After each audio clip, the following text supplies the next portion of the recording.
All right, guys, so one of my favorite scenes throughout all the Jurassic World movies is certainly that instance where one of the park workers falls into the raptor enclosure and is nearly eaten by Blue, Echo, Delta, and Charlie. And I love that moment where Owen Grady jumps in and gets between the raptors and his fallen comrade.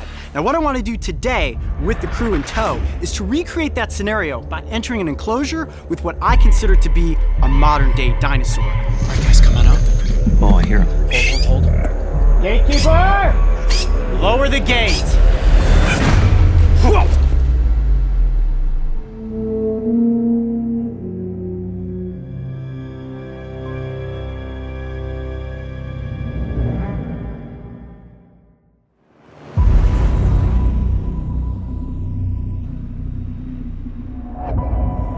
$200 million years ago, the Jurassic period gave rise to the dinosaurs.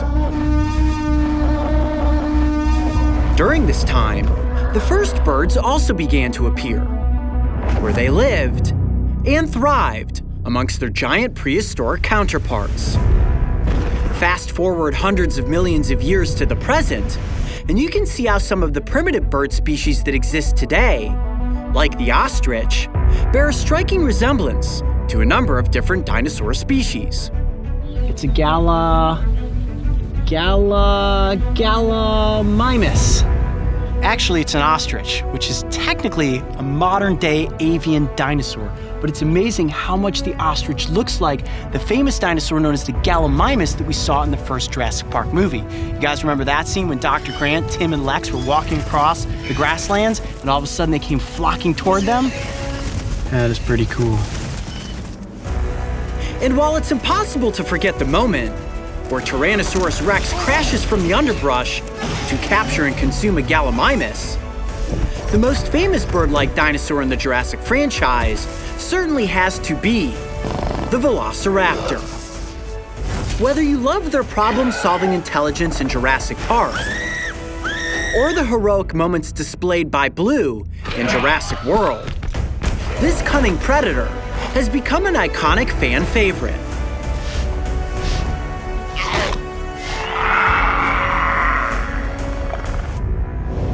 Today we are on location at the Everglades Alligator Farm. This wildlife sanctuary is quite similar to a real-life version of Jurassic World.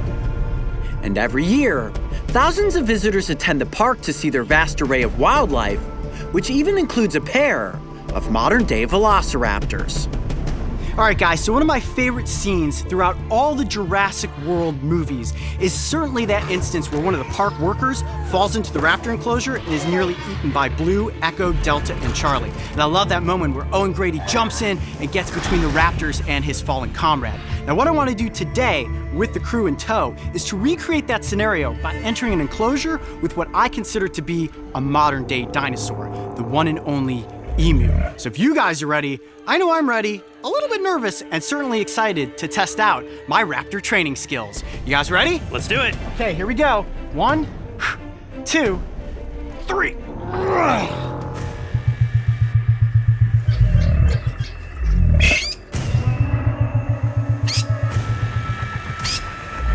right, guys, come on out. Oh, I hear him. Hold. Gatekeeper! Lower the gate.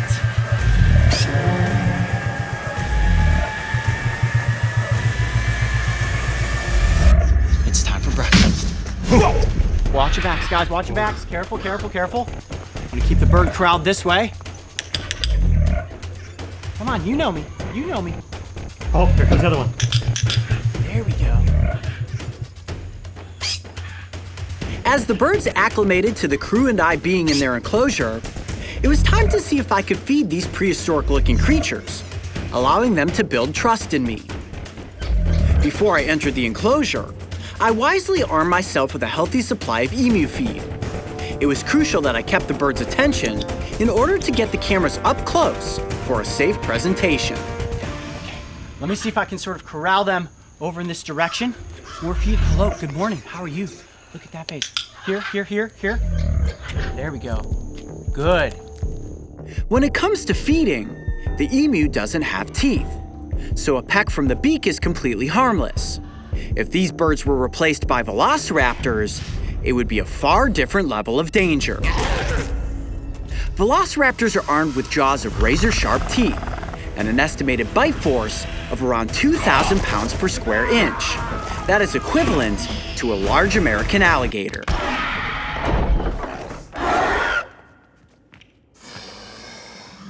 And when you look at the design of the bird's head, it has a very large eyeball. They have incredible eyesight, but what you may also notice is this little lens flicking back and forth over the eye.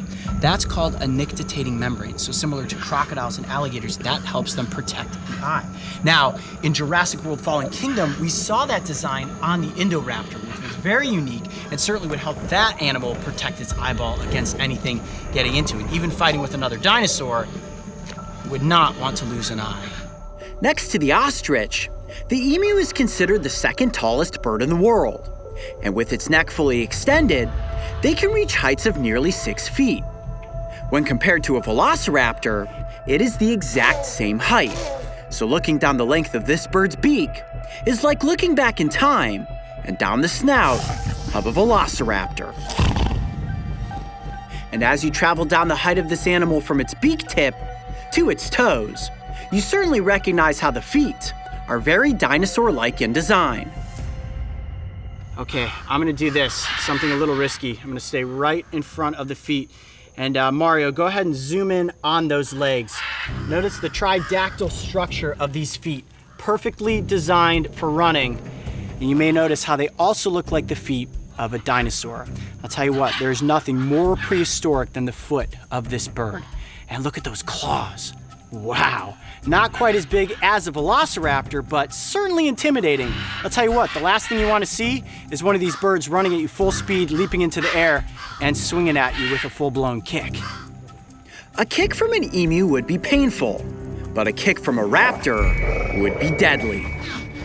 Both the velociraptors and the Indoraptor have a similar tridactyl toe structure, and their feet are armed with a retractable claw on the inside toe. Not only is this weapon intimidating, as it was often seen clicking on the floor as the dinosaurs walked, but it was also used to cut and slash at its victims. Once an unlucky target was taken down, the rest of the foot was used to hold the prey in place before those terrifying jaws were put into action. You may be wondering to yourself, what are my odds of ever encountering an emu in the wild? So if you're out there in Australia wandering through the outback or up in the Northern Territory and you're in some of that dense foliage, this bird is gonna hear you coming before you ever get the chance to see it. Now, you look at these feathers, they also work as incredible camouflage. So this animal could literally just stand still in the environment and you may walk right past it. Kind of reminds me of that scene in Jurassic Park when Muldoon goes out and they try to get to the bunker to turn the power back on, and he's hunting that one velociraptor from a distance, and that's when the other two raptors come from the side. I'll tell you what, a bird like this certainly could sneak up on you, but the good news for us is that they don't eat humans. Well, I would certainly say that my raptor training skills have improved over the course of filming this episode. But how epic was this, entering an enclosure and getting up close with a modern day dinosaur? I'm Coyote Peterson, be brave, stay wild. We'll see you on the next Jurassic World adventure. Entering an enclosure with a pair of emus is about as close as one can get to an encounter with a living avian dinosaur. From their intelligent eyes and methodical movements, to their scale-covered feet armed with razor-sharp claws, these birds made the perfect counterpart in our attempt to recreate some of the Jurassic franchise's famous Velociraptor scenes.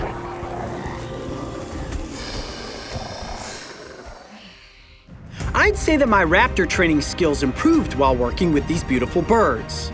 But I'll also be the first to admit that I have a long ways to go before leading this pack up against foes like the Indominus Rex or the Indoraptor.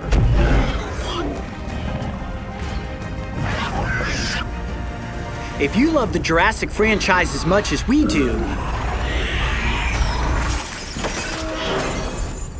then make sure to go back and watch the films from Universal Home Entertainment that sparked an adventure 65 million years in the making. This collection is now available on Blu-ray, DVD, and digital download. If you missed the first episode of Jurassic World Explorers, make sure to go back and watch, as we got a living version of Tyrannosaurus Rex up close for the cameras. And don't forget, subscribe so you can join me and the crew on our next Jurassic World adventure. You know what this reminds me of? That scene in Jurassic World Fallen Kingdom when Owen and Claire have to do the blood transfusion between the Tyrannosaurus Rex and Blue.